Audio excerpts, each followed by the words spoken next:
Good morning, Coldwell Banker, Utah. Clay Johnson here with Guaranteed Rate Affinity and giving you guys your weekly mortgage update. And what a week it was. I actually took the week off to spend some time with family before my kids started school this next week and was away with limited phone reception. But my goodness, I saw everything that had happened. We're going to talk a little bit about that. Of course, last week we saw Russia came out and announced a vaccination or cure for the COVID-19 pandemic. And of course, just the excitement, even though there's some skepticism, as a result of the source. The excitement of that caused the markets to rally. The stock markets, equity markets really took off and did very, very well. We're seeing those hovering right around all-time highs. Well, that created some normalcy in the way the markets typically work.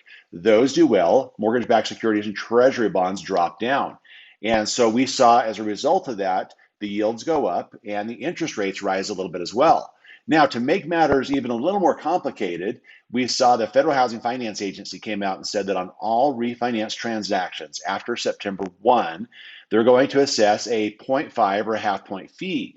Well, really, that's going to end up being passed on, of course, to the consumer. We're going to see on refinance transactions a higher interest rate than you're going to see on purchases. Fortunately for you as real estate agents, you're not going to see an impact on the purchase mortgage interest rate. So that's a very, very positive thing. But a big change when we're seeing the feds kind of trying to get the economy back on track, and then for the Federal Housing Finance Agency to make a move like that that effectively raises interest rates, be kind of interesting to see if there's much or what resistance takes place with that.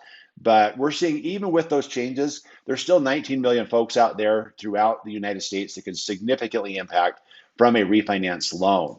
Now, on the positive side as well, one of the things that's helping the markets, we saw COVID cases come in 19% lower on reported cases.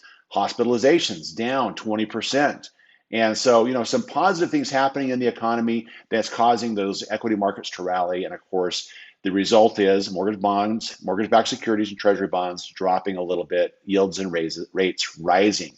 So if you haven't had a chance to get onto that, let us know. But the good thing you guys see with mortgage rates rising a little bit from some of these things, as always, the positive thing with us is we can always lock that rate in.